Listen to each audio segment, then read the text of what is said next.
What's going on, guys? I'm Mike Murtis, and you are watching Gamer Logic.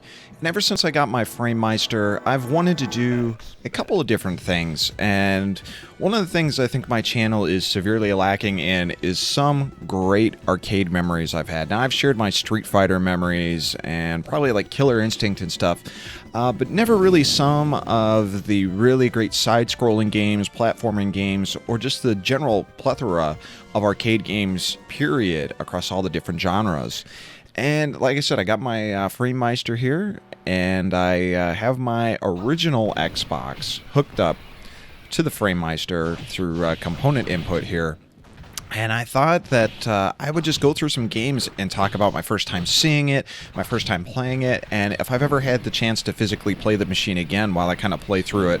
So these won't be long. At least I'll try not to make them too long, because I know these things can get a little boring after a while. But I figured I'd try to play and do my best to share some memories at the same time. So this, folks, is X-Men from Konami. And talk about a great time to have this game come out, because X-Men Mania was running wild, you could say. And right now I'm playing as Storm. So yeah, 1990s had a pretty great run for the X-Men period. During this time when this game came out, I want to say this was like 92, 93, the X-Men kind of went through a major change. All their costumes and stuff were modernized a bit. The storylines got a little bit more serious. And I think X-Men itself, just X-Men, was more of a serious comic.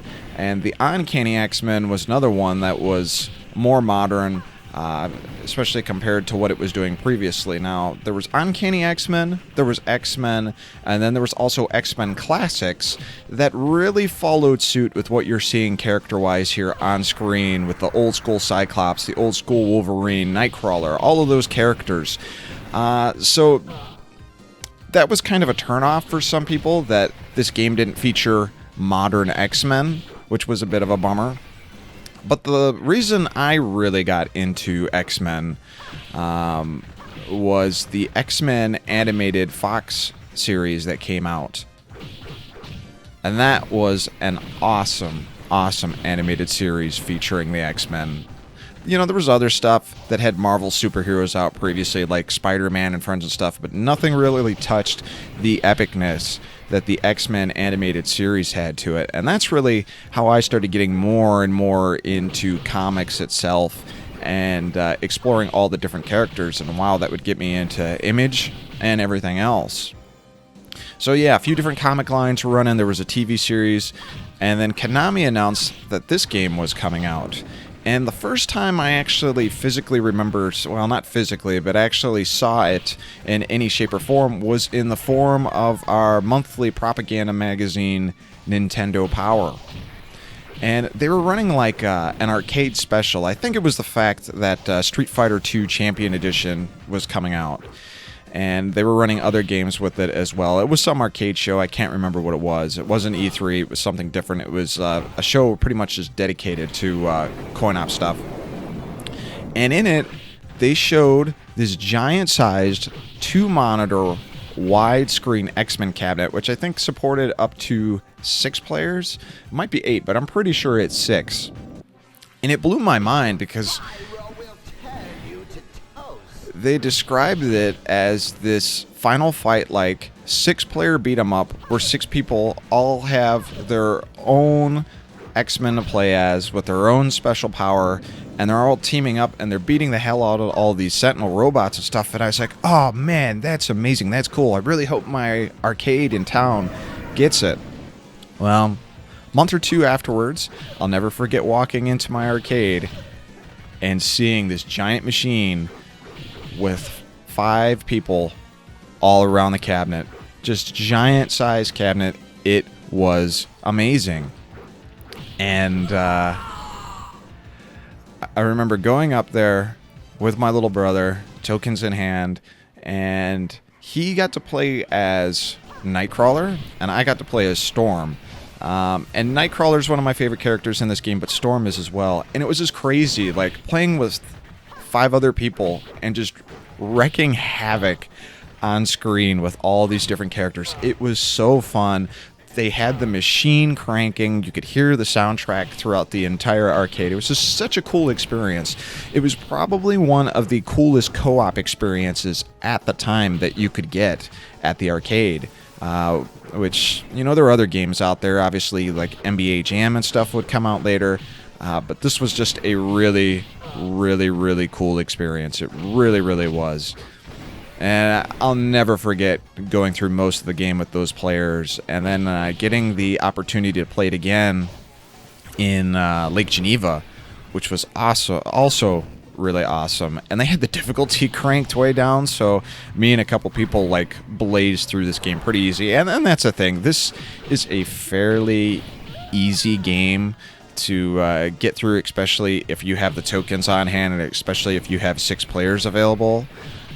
It's not super difficult, unfortunately, but it's just fun. It's one of those games for the time that just really lived the arcade culture of teaming up with people you didn't know to accomplish a goal and beat this game.